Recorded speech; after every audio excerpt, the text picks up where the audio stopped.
chapitre qui portait sur la méthode MLP. On va commencer un nouveau chapitre. Et الله يخلي غير ما تنساش pour partager الفيديو تاع الشابتر 3.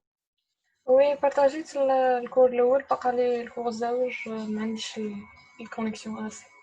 D'accord, pas de souci. Quand tu auras la possibilité de le faire, tu le fais. باش ينجموا يخدموا الدوفوار maison. وعلى بالي وي. Très bien. Merci beaucoup. Donc aujourd'hui, on va continuer toujours la planification. Donc la dernière fois, on a la planification de la production. Ça, je fais comment faire aussi comment faire au fait des prévisions.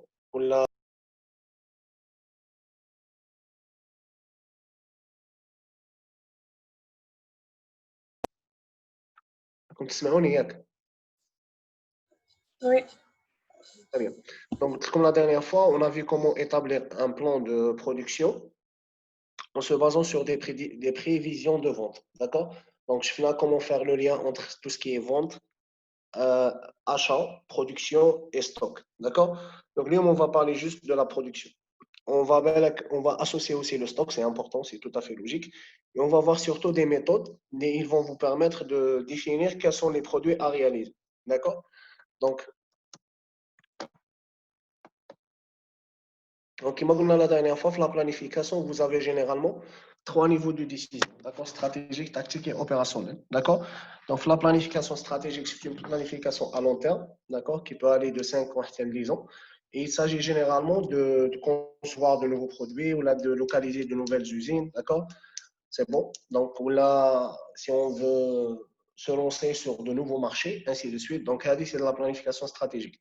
Pour la planification opérationnelle, sur laquelle nous allons nous baser aujourd'hui, d'accord?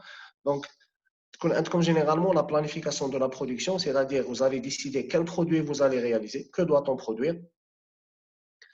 Et deuxième question, vous allez planifier les procédés, c'est-à-dire le procédé, mais le processus de fabrication, d'accord? Donc, en général, c'est un ordonnancement, si on veut. Donc, comment doit-on produire? Plutôt la dernière, il y a l'ordonnancement, d'accord?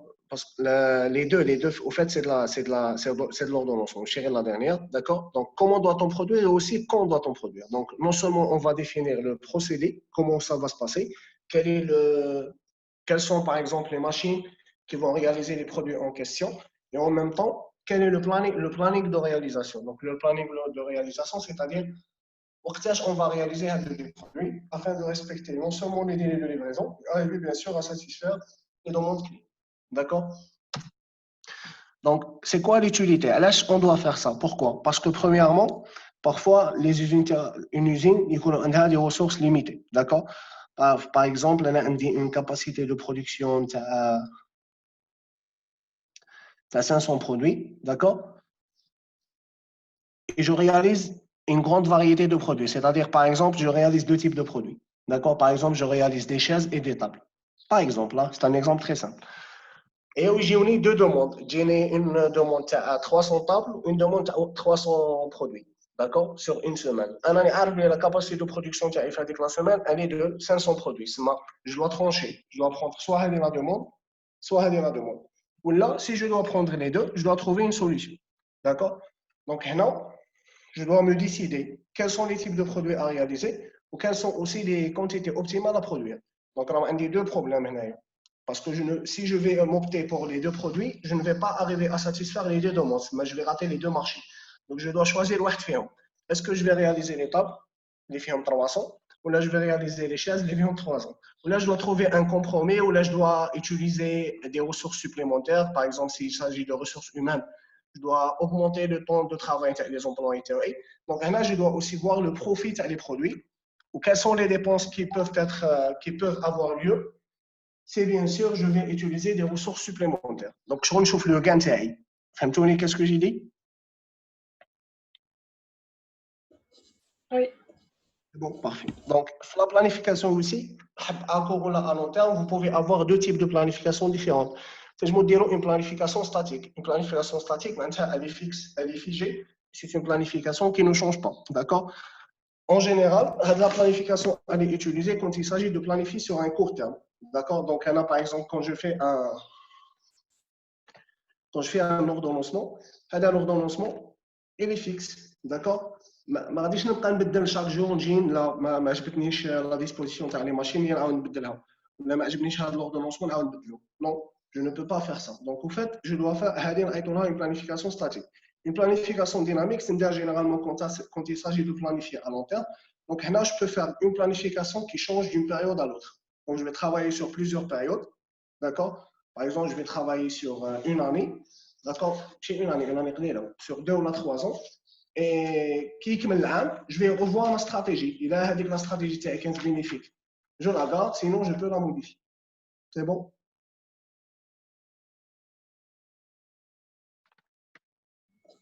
Oui, c'est bon. Très bien. Donc, sur la planification à court terme, on peut par exemple utiliser ce qu'on appelle la programmation linéaire. Oui. Donc, une programmation linéaire, c'est quoi? Normalement, c'est quelque chose que je fais l'optimisation. Là, je ne sais pas. Je ne sais pas. Pour l'optimisation que tu as le semestre. Oui, هاد semestre. Je pense pas. Je sais pas. Bon, c'est pas très compliqué. Je vais essayer de vous expliquer ça rapidement. D'accord?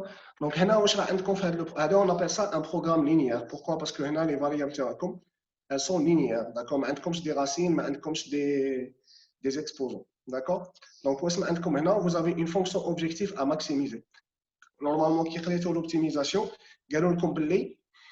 un modèle d'optimisation est composé de 3 choses. Il est composé de fonctions objectifs, il est composé de contraintes et il est composé de variables de décision. D'accord? Donc, le modèle, il va vous permettre de définir les quantités de produits à réaliser. Donc, tu vois, les produits. Comme vous pouvez avoir, par exemple, une usine qui fabrique des tables et des chaises. Un exemple simple. Ça, par exemple, imaginez que vous êtes dans une usine de fabrication de produits électroménagers, par exemple. D'accord? Donc, je peux produire des réfrigérateurs, je peux produire des téléviseurs, je peux produire des climatiseurs, je peux produire des cuisinières. Vous êtes d'accord ou là? Donc, en fait, il y a plusieurs produits à réaliser. Mais les produits ils sont réalisés en utilisant pratiquement le même procédé de fabrication. D'accord? C'est bon? Donc, en général, utiliser 2 ou 3 chaînes de production. C'est clair, donc, au fait, il y a plusieurs produits à réaliser, mais il y a donc, les produits, un indice qu'on va appeler J ici. J, là, comme tu vois, non. D'accord, J, le petit J. Donc, je vais vous expliquer c'est quoi le J. D'accord? Donc, un J, il représente au fait le produit. D'accord? Sachant qu'au départ, il y a un produit à réaliser. C'est bon? Si vous faites le système, vous pouvez réaliser jusqu'à un produit et vous avez une ressource. Les ressources, une ressource, c'est un opérateur humain, c'est une machine, c'est un temps de production, ça dépend. D'accord? Par exemple, une usine tech, c'est 8 heures par jour. Par exemple, un des 60 opérateurs humains, je ne peux pas utiliser plus de 60 opérateurs humains par jour. C'est bon? Donc, c'est des ressources. Donc, vous les informations. Comme CJ, c'est le produit, c'est le profit du produit J. C'est-à-dire le quand d'un produit J, avec la quantité CJ. Et là, si je réalise le produit 1, je vais gagner un profit C1. Si je réalise le produit 2, je vais gagner un profit C2. Si je réalise le produit N, je vais gagner un profit CN.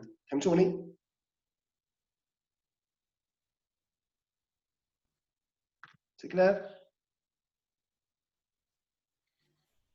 Oui, monsieur, c'est clair. Très bien. Donc, on va passer à la deuxième variable, XJ, quantité de produits à réaliser. D'accord? Donc, XJ, je te le présente comme la quantité de produits à réaliser. X1, c'est la quantité du produit 1, la quantité à réaliser du produit 1. X2, c'est la quantité à réaliser du produit 2. Xn, c'est la quantité à réaliser du produit 1. D'accord? Donc, X1, XJ plutôt, c'est ce qu'on appelle une variable de décision. D'accord? Le profit. Le profit, c'est une donnée. D'accord? Je vais parler aussi de ces deux variables. Il n'y a pas de problème.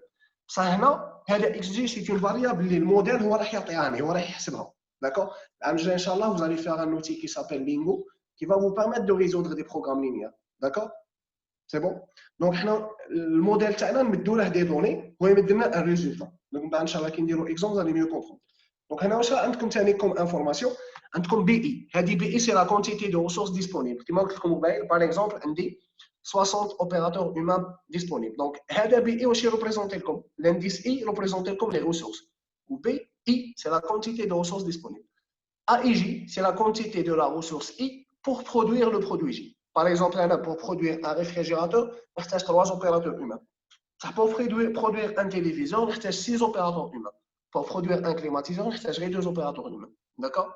Donc, au fait, AIJ, alors c'est une matrice entre I et J. I représente les ressources, J représente les produits. Et vous allez avoir à l'intérieur de cette matrice les quantités de ressources I nécessaires pour réaliser le produit J. C'est un nom?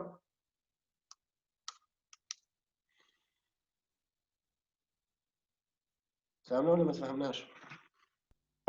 Oui, monsieur, c'est bon. Oui. Si vous aurez des questions, vous m'arrêtez, hein, pas de problème. Donc, la fonction objectif, au fait, elle est égale à quoi? Qu'est-ce que j'ai mis ici? Cette somme sur J, somme pour J allant de 1 jusqu'à n. En fait, on a une idée x1 multiplié fois c1 plus x2 multiplié fois c2 plus x3 multiplié fois c3 حتى نلحق x1 multiplié fois cn. D'accord? Parce qu'on dit un produit. Vous êtes d'accord? Donc, la somme, elle se traduit par somme sur J allant de 1 jusqu'à n. C'est xj fois cj. xj, je vais représenter la quantité, d'accord, de produits J à réaliser. Donc, il a خدمت les produits x1.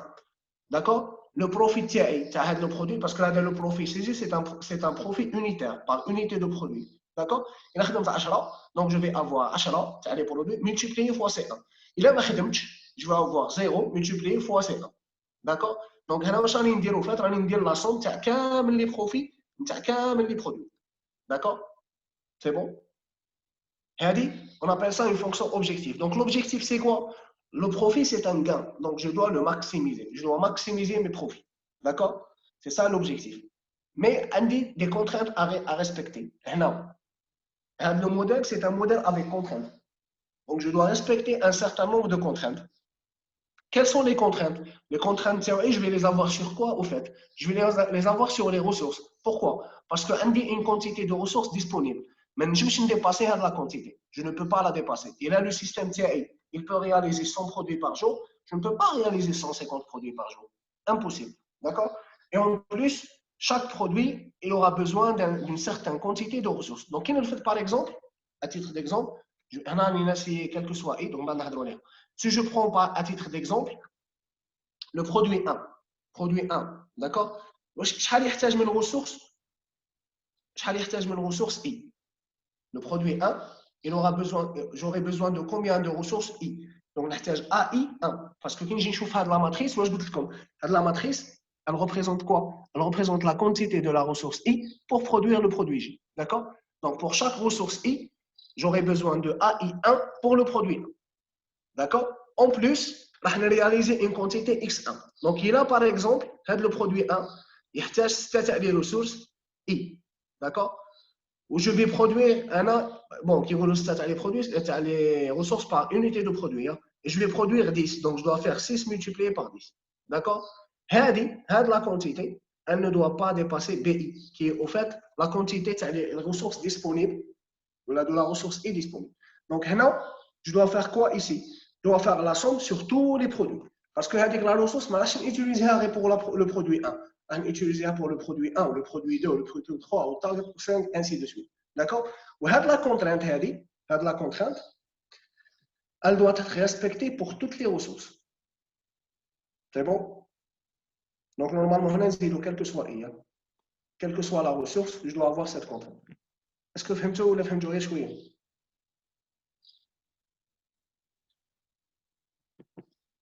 ما فهمتوا والو.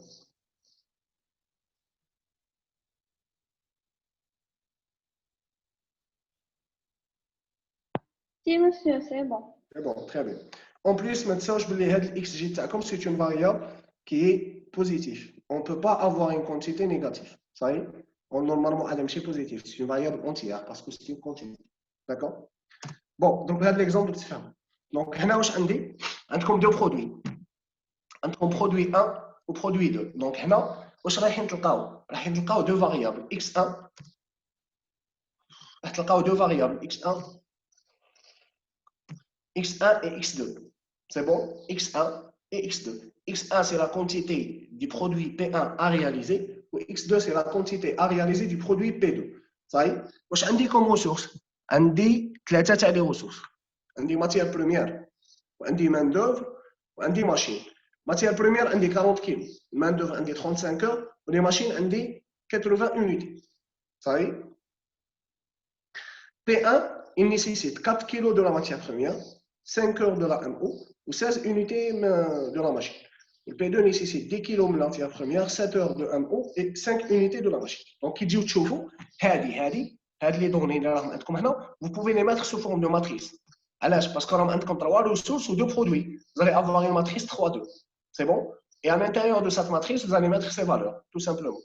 Pour le profit, عندكم P1, il va vous faire gagner 4 dinars, ou le produit P2, il va vous faire gagner 9 dinars par unité de produit. Vous allez maximiser quoi? Vous allez maximiser 4x1 plus 9x2. Alors, 4x1 plus 9x2, parce que 4 ou 9, c'est par unité de produit. On va réaliser x1 produit P1 ou x2 produit P2. D'accord? Donc, la fonction objectif sera de maximiser 4x1 plus 9x2. Est-ce que vous comprenez? Oui, monsieur. Parfait. Donc, quelles sont les contraintes à respecter? Vous allez respecter les contraintes pour chaque ressource. On va réaliser x1 produit P1. شحال نحتاج من ماتيير بروميير في الاكس 1 نحتاج 4 كيلو نحتاج 4 كيلو وشحال نحتاج في البرودوي بي 2 من ماتيير بروميير نحتاج 10 كيلو donc je vais faire 4x1 plus 10x2 هادو les quantités que je vais utiliser ici pour réaliser x1 produit P1 et x2 produit P2 لازم يكونوا inférieur ou égal à 40 علاش لازم يكونوا inférieur ou égal à 40 parce que عندي 40 matières premières 40 كيلو de la matière première est-ce que vous êtes d'accord?